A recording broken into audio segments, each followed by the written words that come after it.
If you're kind of wondering why this is all tilted, this is so I can get the best optimal avenue by which I can start to explain some of this stuff. Okay, and where is my close enough?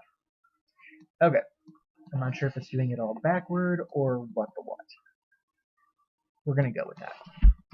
Okay, so basically this is going to be part of a first little series, how to Pathfinder.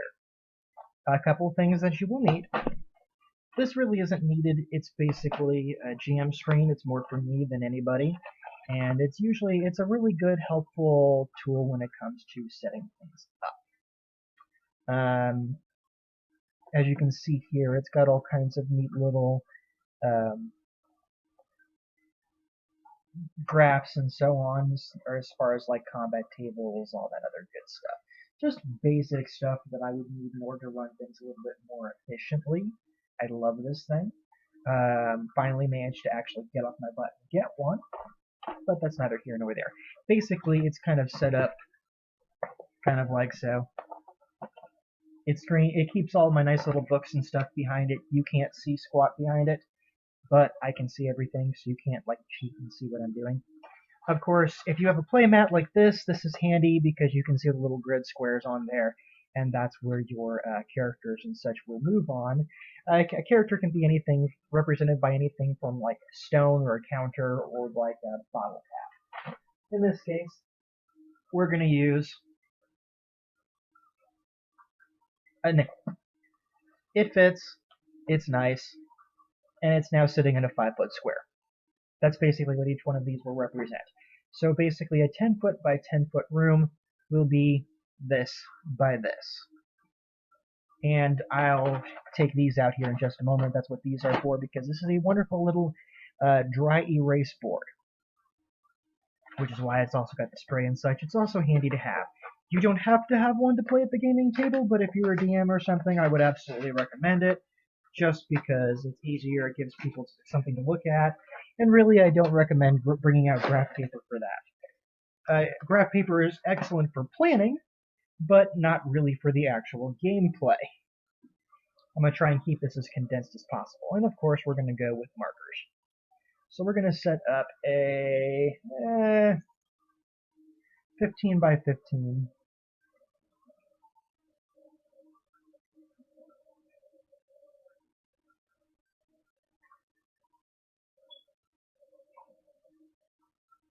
And we'll put the door at a really weird spot.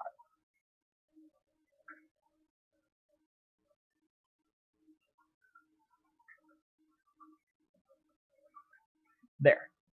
So we'll even put this guy inside of it, and there you go. He's inside a 15 by 15 foot space. Usually this is about the way certain things go. You can round off the corners and stuff if you want to. It really doesn't matter for a whole lot. Most big characters, like a larger character, will actually be a 10 by 10 square instead of a 5 by 5.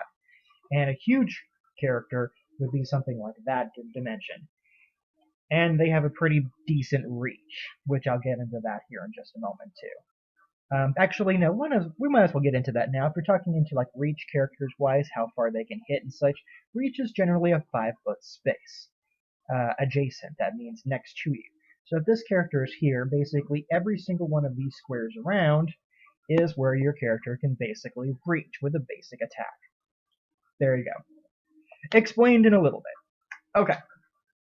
So we're going to get into how to set up characters and some things you also need. Of course, this is good for having a personal character journal on the side. You can keep track of any notes, any crazy thing that's going on, any suspicions you have about characters, yes, even your own party members, because anything can happen in a game. Anything. And of course, something like these. These are actually more for doodles and such, but a good pencil, usually a number 2 pencil, is a godsend. You'll want to keep that. And you'll want to do most of your character sheet stuff in pencil. Do not usually do it in pen. And speaking of character sheets, there you go. I've got one right here. You will definitely need that. You can either print them out or you can find them. I would not recommend using the one that's actually in the core book. which I can't really bring up the PDFs here, but I have copies of the PDFs. And if people are interested, I can usually find their my that I can send them to you through email. There we go. Let's just keep it simple and sweet. That way you don't have to worry about paying an arm and a leg. Cool, right? Yeah, I thought so too. You're welcome, by the way. Okay. So rather than deface a book and such, and you can print this out and so on, and you're good.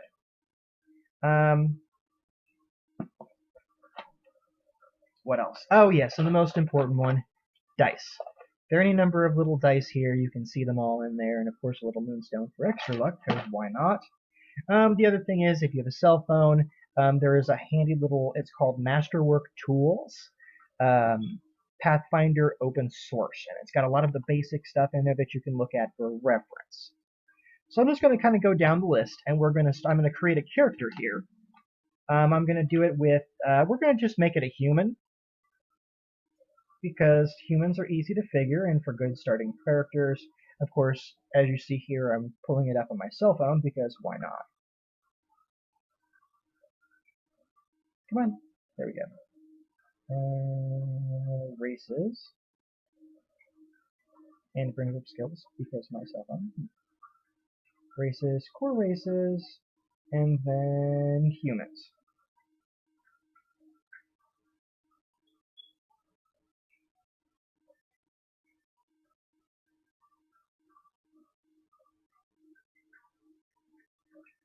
So I guess actually, no, the first thing we need to do here is I will whip out the dice, because why not? Let's go over the dice, and that's my little moonstone for luck. These here are your standard 6-sided dice. You will find them in any board game. Okay? Any board game will have them. Basically, they're used for attributes and a couple of other different roles on the side. In the beginning levels, at the very least, you will see this one a lot. It is a 4-sided triangle dice, and it is read by simply you roll it, and then you look at the top, which in this case is a 2. I have some other ones like D3s and such that are non-standard dice, but we won't get into that because you won't see a whole lot of them. I've already used the D6s. Which one's next? We'll go with the D8. Again, roll it. The one that pops up showing up face-wise. So in this case, it's a 1. There you go. 10s. Again, more of a top-sided. That one's a 3 because, again, it's the one that pops up. Now, in this case, where you will see it's either with a 9 or a 6, it has the underline under it to designate which is which. Makes it very handy. D12 you won't see a whole lot of, but it's there. D20 you will see a lot of because you use these for skills rolls and such, which I'll get into that here in just a moment, in a few. And this one is going to be a percentile dice, which I showed you the D10 before. This is percentile dice, so if you're ever rolling, you could roll a 1d100, which I actually have, but I'm not going to bring that out right now. Or you could roll 1 or 2d10, in which case, here you go. It's just easier that way. So in this case, we have a 40, and we have a 5. So that was a 45%. Usually what will happen is you will have to either meet or beat a particular target number, like 60%, you would either have to meet or be greater than, or in some games they actually prefer you to go under that. Dark Heresy is usually one of those. You usually have to get under the skill set number. And then you get a certain amount of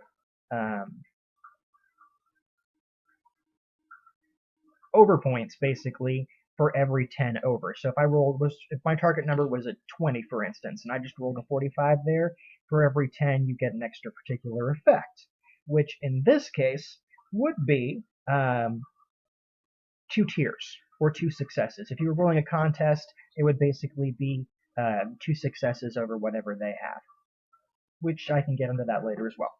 So now that I've basically covered the dice, we're going to get into, how much time do I have on here? Character creation. And one of the basic things is, of course, this right here. You need your 46 dice. And why is that? Because we're going to roll some stats. Now, of course, Pencil is always handy. Do not put stats down in particular. Your stats are going to be right here: strength, dex, con, intelligence, wisdom, and charisma. Those are often based on whatever class you pretty well want. So basically, we're going to roll them first, and then afterwards we'll assign them. So basically, we'll go through a few things like character name. We're just going to call him. Why not? I'll use an old character name, Onion Yao, which was a spoof off Onion, by the way, for those of you strange Windia folks that did not know that. I have a very curious sense of humor. And this was the angel that was devoted to Zephon, or no, that was a part of Zephon's army, and was devoted to Damien because he viewed him in a weird way as his creator and he was liberating him. Alignments can be variable. It depends basically on what kind of character you're playing. Going right down the list, it usually goes on a sliding scale from, on one axis, it's from chaotic to lawful, which basically means you're more going absolutely crazy to um, abiding the law in its extremes. So one extreme or the other in that case, or true neutral or neutral, which is in right smack dab in the middle.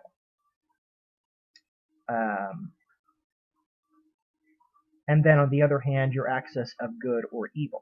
A chaotic good person may be more of an anarchist, or even a chaotic neutral. They just do things on the flip side. Chaotic evil basically lives to screw up everything around it. They're just crazy. So going down the list, let's see. Lawful good. Those are more of your paladin types, those bastions of good and so on. They hold down to the law to the letter for the most part, and they punish transgressors mercilessly for the most part. Lawful neutral is neither really good or evil. They're kind of in the middle of the fence, but again, they mostly obey are those that just kind of obey and keep within the laws. They don't like to stick outside of the laws. Lawful evil.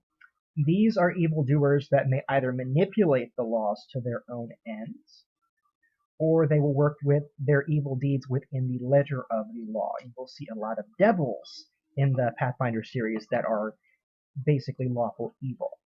And you have to be careful. They're the ones that like to play with contracts, and you never know what you're quite getting into. Devils in the details? You have no idea. Oh, sideways. Sideways segues. No, there is not any actual selling of your soul or conjuring up real or demonic entities of any sort. You can fight them, however, and your characters can summon them up. I just wouldn't recommend it. So, as far as like balancing it with faith, you really don't have to worry about that. So, neutral good, you're basically in the middle of the fence, but a good and a good guy on top of it. True neutral, you're just basically all around. You're not one way or the other when it comes to one thing or another. It just depends on the situation. And neutral evil is basically you do whatever suits your purpose.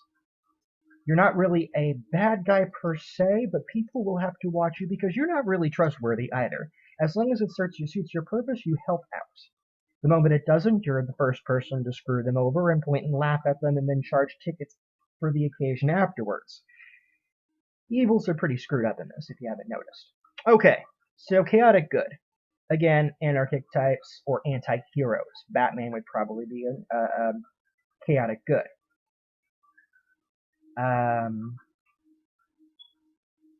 Chaotic neutral is like most elves and such. They're kind of middle of the road, but they tend more to do things on a whim, as opposed to being strict and orderly. Yes, an obsessive type, compulsive type might actually wind up being a lawful one because they have a set system. And then, of course, there is chaotic neutral. Or no, chaotic evil, which is basically most demons. And they just exist to destroy stuff. You never know what they're going to do next. They are always unpredictable, they are wild, and they are crazy. And because this is nearing 15 minutes, I'm going to stop it right there, and then I'll go on to the next thing. Okay, welcome back with part 2 of How to Pathfinder. And again, this is character creation that we're currently on. So I've started to fill out a little bit of stuff here. I'll just go right down with it. Of course, we have the name. Oh, Onion Yahoo, and alignment true neutral. Player we're putting as NPC just because he's not really in charge of any particular thing. Character class and level, I'm going to create him as a first level sorcerer because sorcerers are what I play, so it's what I generally know. You don't have to do that, but this is one of the not quite as complicated classes, but it's just to show you that it's easier than it looks. Deity, that's what deity, god or goddess, your character chooses based on whatever pantheon is there. No, this does not actually mean you have to worship anything. You don't have to put a deity if you don't want to. That's perfectly fine. I'm not going to force you to do that. I don't think most good GMs would anyway, because, again, some people have very religious connotations, and then they're kind of like, well, that makes us uncomfortable. Right, it's not about trying to make you uncomfortable, we just want you to have fun. So really, we're not going to force you to do anything, or you could be a deity in name alone and never wind up going to a service. I'm not going to really make you hack that out either. Homeland, in this case it's going to be Eldermarch, which is of course the campaign scenario's name, Eldermarch, the lands of Eldermarch, so I'm just going to go with that simply because I haven't gone to a lot of detail yet. Eldermarch.obsidianportal.com,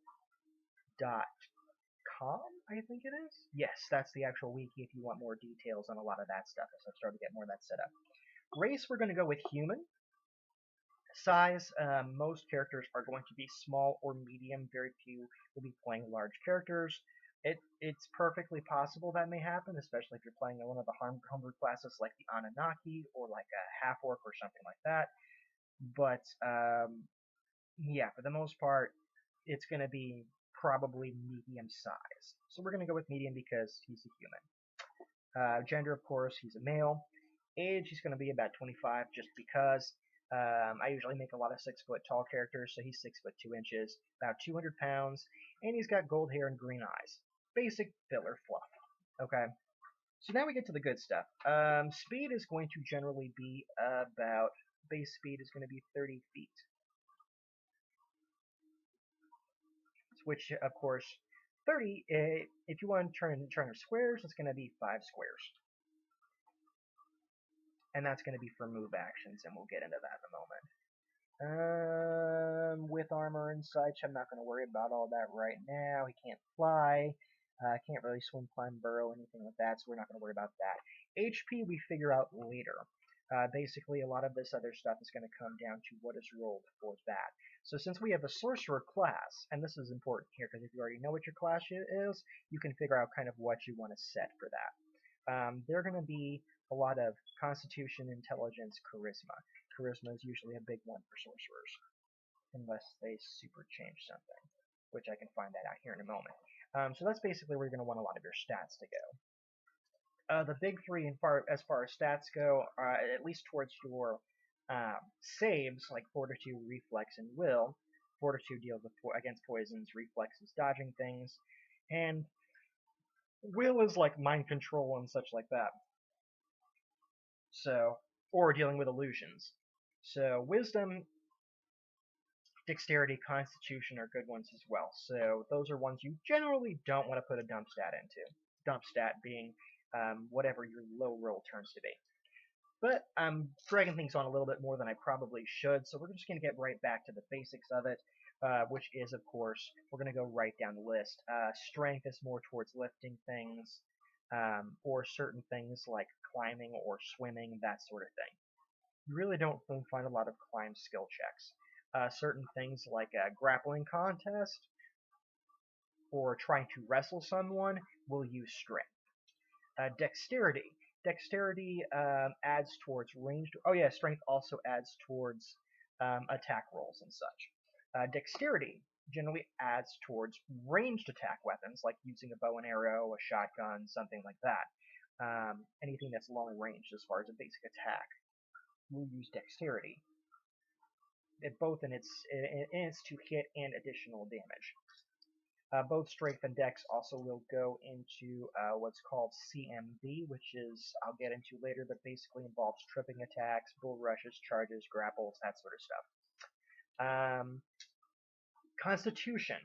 Constitution is good for making saves against poisons, diseases, and so on, and it will also basically adds a bonus to your hit points, your HP. What you keep from dying, basically. What keeps you from dying. Intelligence is largely towards a lot of knowledge and knowledge checks and crafting checks.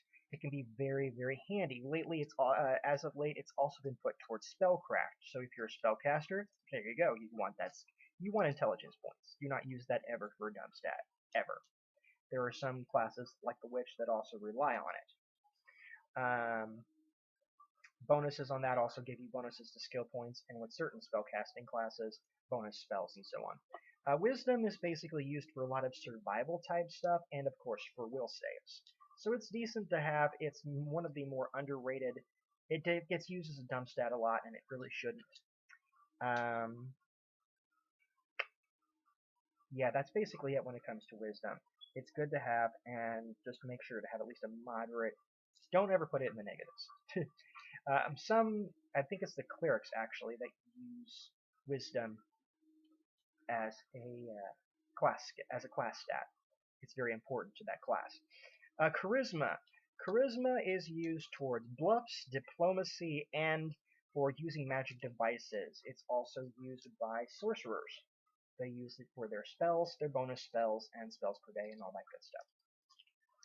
So now that we have an idea of that, and of course, armor class is what you roll to keep yourself from getting hit.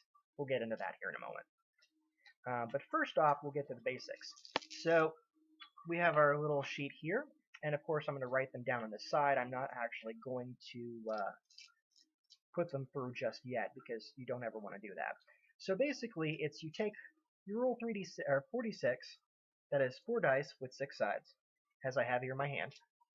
And then, okay, so we have a 4, 2, a 5, and a 1. In this case, what we do is we take the lowest one, and it's gone. There you go. So it's really a 3d6 roll, so you can get anywhere from about 3 to 18 on a roll.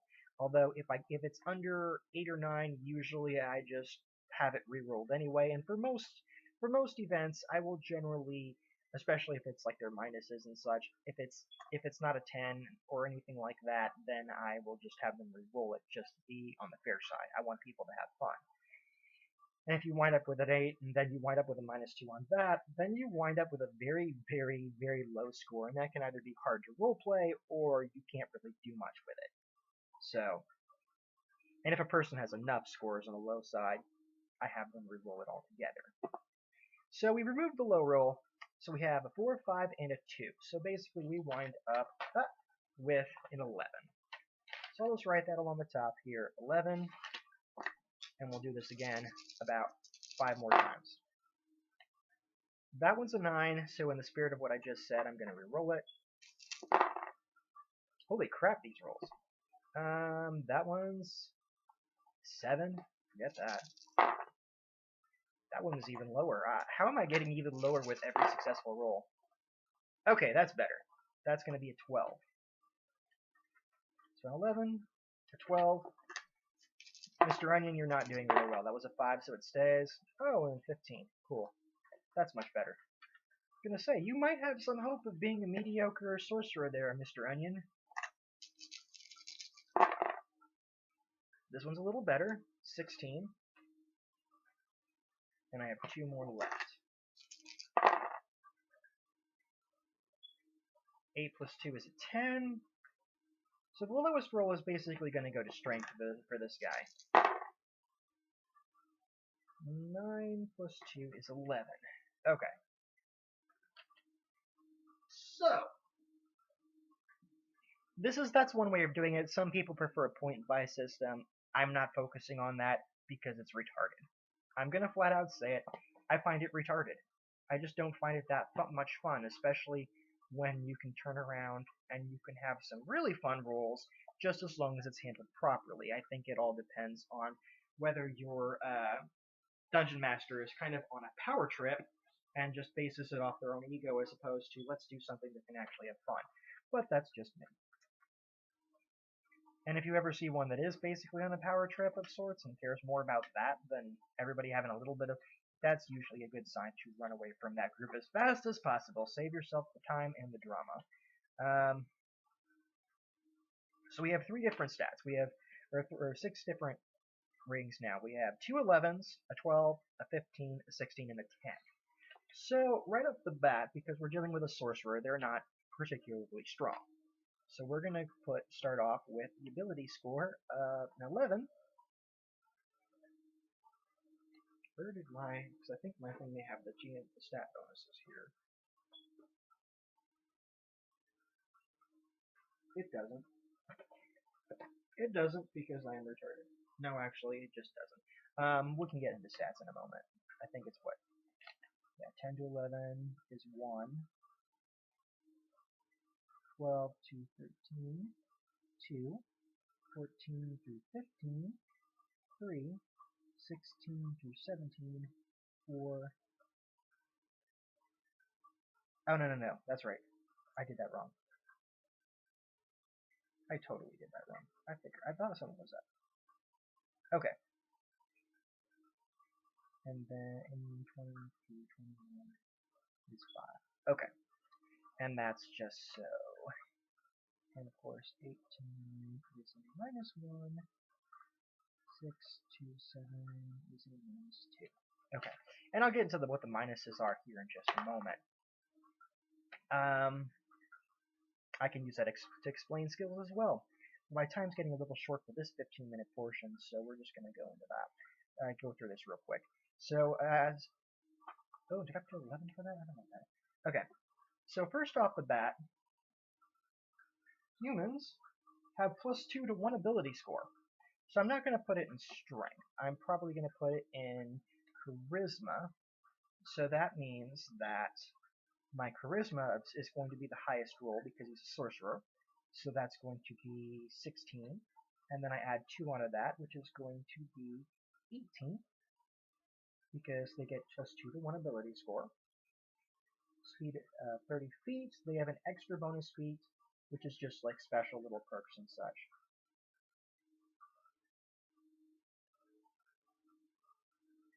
Really?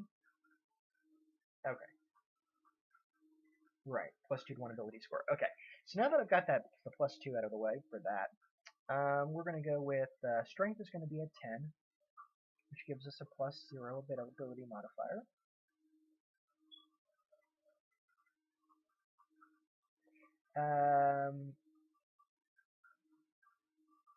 Dexterity.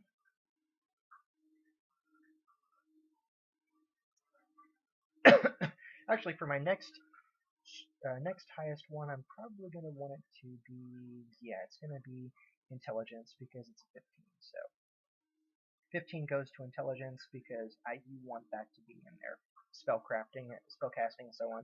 The next one, of course, is going to be, I'm going to say wisdom simply because it has at least bonus to it.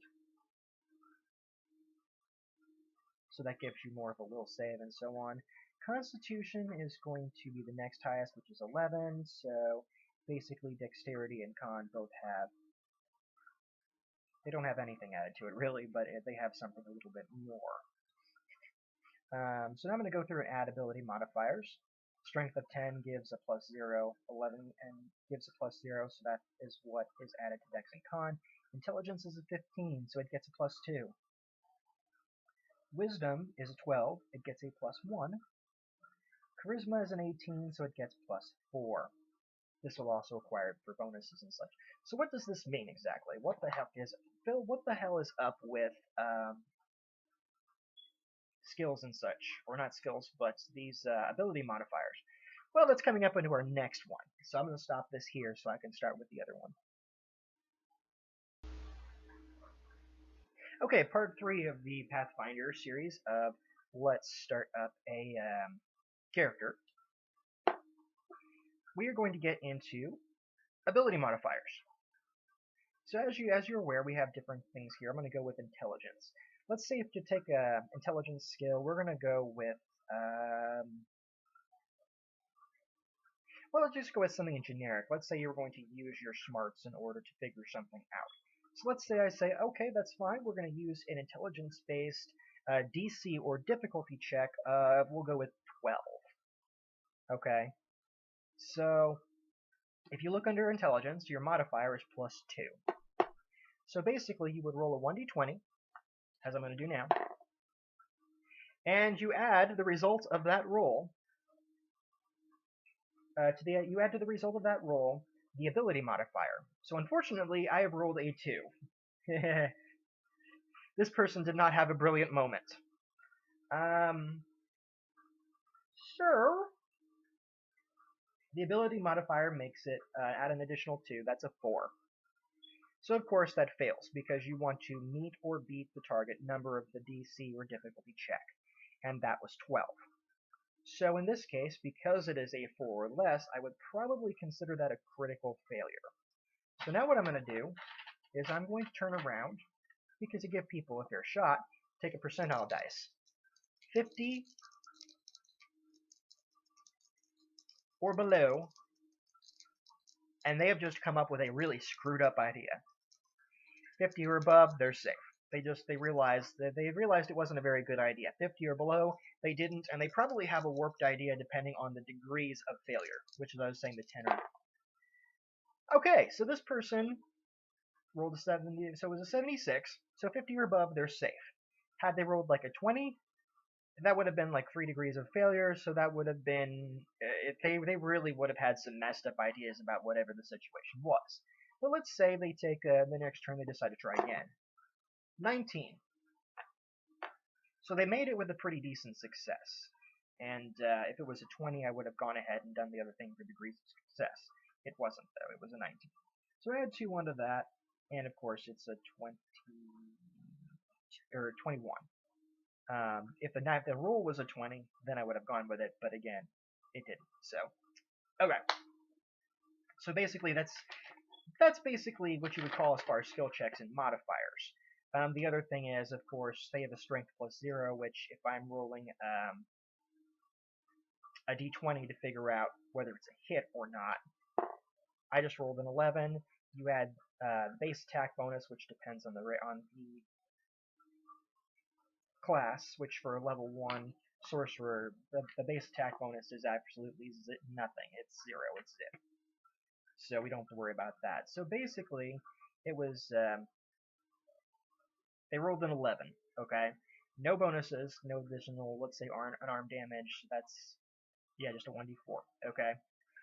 Basically, if the monster's AC or target's AC is 10 or less, 11 or less, then that would be a hit, just because it hit the AC. It did. Ties in that case go to the attacker, just because. If it doesn't, then it misses, and you can roleplay that out however you want. You know, I take a swing. Basically, the best etiquette for that is Mr. Onion decides to punch the orc. Of course, that would be the one time he rolls a natural 20. Okay, so we're going that way. Apparently, I'm explaining critical hits now. Not exactly the order I wanted to do it in, but we'll work with that. Okay, so I rolled a 20. And we're going to say the orc has an AC or armor class of about 12. Which means you have to make a 12 or more to hit him. No base attack bonus, no strength bonus, it's just a flat out 20, so he definitely makes it. On top of that, because he rolled a 20, now most people generally, they roll to confirm. I don't usually like to do that a whole lot, especially since that tends to happen.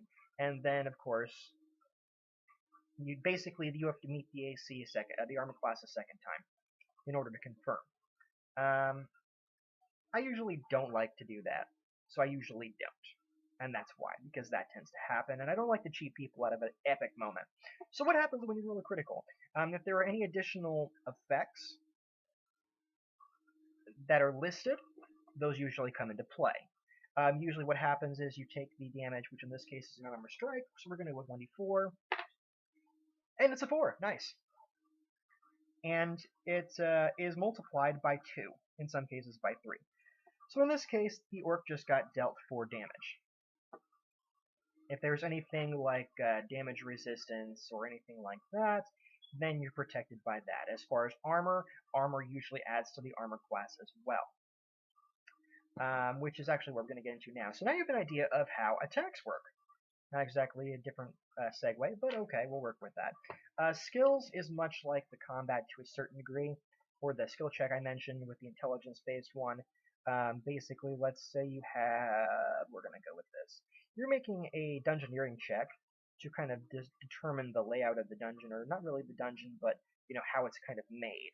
You're trying to get an idea as to who made it, so you can figure out what you might be up against. So I say, okay, this is basic common knowledge, so we're going to go with DC 10. It's skill-based check, add intelligence, roll, and a 5. That is the +2 plus an additional 3. So you're going to put 5, and then any ranks that you have in the skill, let's say you had 2 ranks in knowledge dungeoneering. So it's now a 7. Unfortunately, it is still 3 shy. So, and of course it's 4, the original roll was under 4, or over 4, so you're not going to have to worry about getting any crazy ideas either.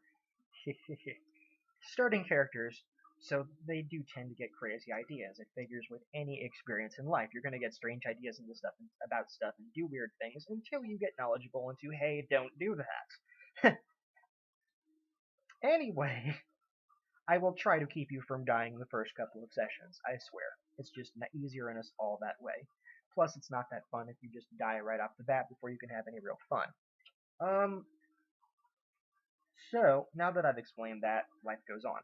We're going to go straight into AC, which is divided in 3 segments, which is original armor, just basic armor class, touch armor class, that means somebody walks up and does a touch attack with like a spell or something that's by touch in nature, or flat-footed, which basically means you're caught by surprise. And there are also certain spells that can do this, so the rules on that are pretty weird. For AC in general, we're gonna give him an armor bonus of 1 for his clothing. Shield bonus, he doesn't have any because he's a sorcerer. They don't use a lot of shields. Dexterity modifier is going to be 0 because there's no dexterity. Size 0 because it's medium. Natural armor, none. Deflection modifier, none. And miscellaneous modifiers, none. So basically his basic AC is going to be 11. So you add all those to the bonuses together plus 10, and because he only has 1 little armor bonus, he gets an AC of 11. Did I mention that wizards are generally kind of on the squishy side? Yeah, they usually hang back and do a lot of spell casting or driving people crazy. Probably why I get along so well with those classes. Anyway, we're going to go into touch armor class. Basically, if there's any armor bonuses or natural armor bonuses, they are removed from your AC total. So because all he had was his armor bonus of 1, he winds up instead with an AC of 10 for his touch armor bonus. So if a person is using a touch spell, and they have to make a roll against armor class, they have to make a 10 or better, as opposed to 11. Flat-footed just removes dex bonus, and that's basically air to deflection modifiers, I think. At the very least, dex bonus. So, oh no. No, they keep their shield bonus. I think it's basically just their dex bonus that's counted. I'll have to look that up again. So basically, again, nothing changes. It's still an 11. So if they're caught by surprise, nothing too big deal. He just doesn't want to get caught, period, because everything for him kind of sucks. So if an orc is trying to attack him, and we're just going to say he has similar stats as far as he has no bonuses one way or the other just to keep it easy. Again, we're going to roll a 1d20, a 14. 14 beats an AC of 11, so that attack's going to go through, and let's just say it's 1d6 damage. 4 damage is what's dealt to Mr. Onion here. And yes, his name is Onion, but I'm going to call him Mr. Onion because I find it hilarious. And of course, for that we go back to HP. HP is going to be, in this case, it is 1d8, which is the level, and then an 8-sider. So 9. Oh, no, that's right. How did I get... Wow, I picked up the wrong dice. That brings me to the other thing. That would only... 1, that dice doesn't count because I did something retarded. And 2, okay, there it is, the 6. which is kind of freaky when you think about it. My dice are playing with me today. Okay, so we're moving along. So basically, if it was a second level, you would add that 6 on there, and that would be that. As far as the first level, the first dice, which in this case is an 8, is added on at every turn. In this case, I think I may have got it wrong. Maybe it'd be 6, actually. But we're going to go with D8 just because. So we're going to put 1d8, and then we're going to put equals H. DR, which is damage resistance, which in the case of the 4 damage would negate whatever the damage resistance be negated by whatever the damage resistance was. So let's say he had DR2. You roll 26 and you get a 4. He now only takes 2 damage, but he has no damage resistance, so he would still takes 4. The rule on first level characters is that the first dice they get the full amount of. So if they have a 1d8, they have 8 HP plus whatever the Constitution mod is. Now, since he just took 4 damage, he is basically down to half his life. Some cases we call it bloodied, if you want to go by 4th edition terms. And you might incur certain effects with that if you're doing homebrew or anything like that, because there really are no bloodied rules in Pathfinder. I like to have fun with stuff like that just because I like to see what I can add. So again, I believe it's if you take negative of your life, that's when you risk dying. At 0 HP, you basically just pass out. Non-lethal damage. If you take non-lethal damage equal to your HP, in this case 8 points of non-lethal damage, you pass out. Most hand-to-hand combat is generally considered non-lethal unless they have the unarmed strike bonus, in which case it deals actual damage. So there's that. And then you have initiative, which relies on dex modifier and any other miscellaneous modifiers. He doesn't have a initiative bonus, or dex bonus. He basically has an initiative bonus of 0. So what that means is, let's say him and the orc are rolling, in which case we're just going to do d20 here. So he rolls a 7, the orc rolls a 5. There are no bonuses to either one of them, so Mr. Onion goes first, Mr. Orc goes second. That's how initiative works. If he had, let's say Mr. Orc had an initiative bonus of 3 because he had a really good dexterity for some reason. That would put him up to an 8. So 8 versus 7. In this case, then the Orc would go first instead of Mr. Onion. That name's going to follow him around too. I'm going to have fun with this. Okay. So now we get on. Oh shoot, it's almost 15 minutes. Oh no, I still have time. We'll go with that. So Fortitude, Reflex, Dexterity. So we're going to go with basic saves here.